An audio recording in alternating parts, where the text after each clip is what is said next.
Can you tell us a bit about in your studies of astrology, you discovered that our previous Sampradaya acharyas had an interest, and indeed were scholars in the study of astrology. Were you surprised by this? I was not surprised that Srila Bhaktisiddhanta Saraswati Goswami Maharaj Prabhupada was referred to as an expert astrologer. I had heard that previously. He received the name Siddhanta Saraswati because of his commentary on the Surya Siddhanta. In 1983, I was able to secure a copy of that Surya Siddhanta from the British Library in London and had it mailed to me in New York, where I transcribed it and was able to see the epicycles that he gave, which were not the commonly used epicycles. And I was therefore, through the study of that Bengali text, when I was able to transcribe it into English to some degree, the transcription helped me to understand Surya Siddhanta, along with an English copy by a scholar named Burgess, who was anti-Vedic, but still allowed you to understand basically what the verses were saying, although his commentaries sometimes was offensive. I was surprised, however, that K.N. Dutta was referred to in one of B.V. Raman's books in regard to the Ayanamsha. I didn't know that Bhaktivinoda Thakur also had astrological and astronomical prowess, but of course it makes total sense that he did. Hmm. What was Bhaktisiddhanta Saraswati Thakur's contribution? You mentioned epicycles.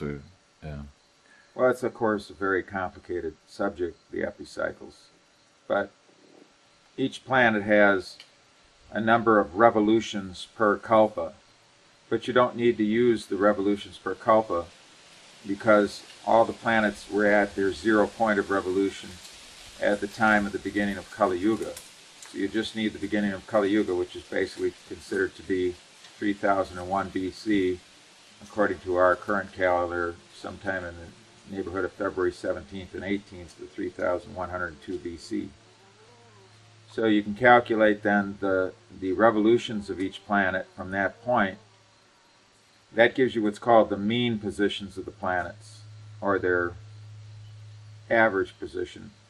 You then refine that position to their true position via the epicycles for each planet, which is a secondary calculation that you make off of the mean positions of the planets, which is the revolutions of the planets.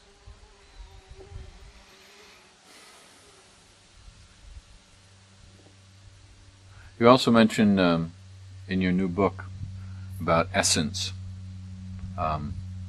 That is kind of a term that you don't normally associate with astrology.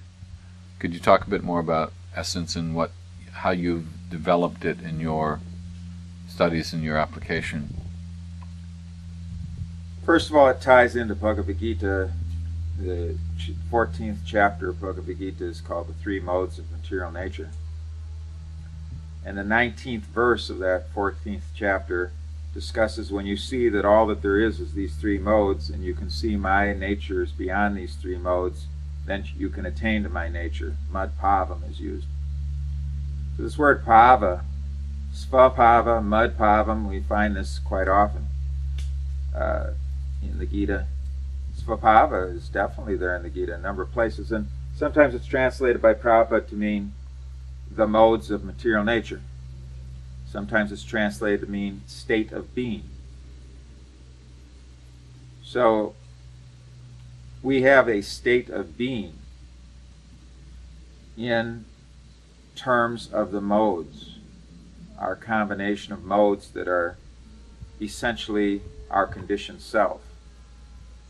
So although all the modes are operative in so many ways, for example, the mode of ignorance has to be operative in the digestive process because destruction is going on. So all the modes are operating. But the conditioned soul in conditioned life has one particular mode that he or she is channeled according to. That's stated in Prabhupada's commentary to the 19th verse of the 14th chapter of the Gita, where he says, if you can understand the modes, if you can understand your psychophysical nature, and if you can understand the particular mode from which you are conducted, then you can get a scope to understand spiritual life. So that is your essence, svabhava, your state of being, your essence, the three modes of material nature, the particular mode which is conducting you. In my chapter called Essence, in my new book, Course of Dear Astrology, I talk about this essence in terms of the 81 different varieties of conditioned human beings. Now, 81, how does it come to 81? It comes to 81 3 times 3 times 3 times 3. When you have those four components, all three, and they're all times each other, you could say 3 to the 4th power, you get 81. Or to make it a little easier, 3 times 3 is 9, 3 times 3 is 9, you've used 3 4 times, and then the 9 times 9 is 81. You can understand it that way easier too. So there's 81 different combinations, which means the 3 is the 3 modes, sattvic, rajasic, tamasic. That's the 3 that's in each one of those. Now, what are the 4 components? The 4 astrological components, I discuss those in my book, in essence, and I reveal what they are. One of them may be one thing or another in the sense that, for example, if the sun is only of mediocre or weak strength, then you have to go with the strongest planet in the chart to determine that one. But the other 3 are fixed, that you don't have to do any determinations like that. And you find out then what combination you have of the modes of material nature. And the combinations will usually tell you what your predominant mode is, because either you'll have 3 of one mode and 1 of another, or you'll have 2 of one mode, 1 of another, 1 of another, so the 2 outweighs the 1 and the 1. Or perhaps in rare circumstances you'll have 4 of one of the components, so it becomes very obvious what particular mode you're conducted by. The only time that it's difficult is when the 2 of the components are one mode and 2 of the components are another mode, and one mode is shut out that way, of course. Then you can say it's like a tie, but the tiebreaker is the nakshatra of the moon. The nakshatra of the moon is the temperament or attitude, and that will be the one that will determine which of those 2 sets is the predominant mode. So if somebody knows their essence, how can they utilize that in their life? First of all, it has to be known, because Prabhupada says, you are conducted by a particular mode of material nature. Through spiritual authority, you can understand what mode that is. Then, by being able to see material nature for what it is, and be able to see you for what you are, you can have a scope for transcendental life. So this is important to know.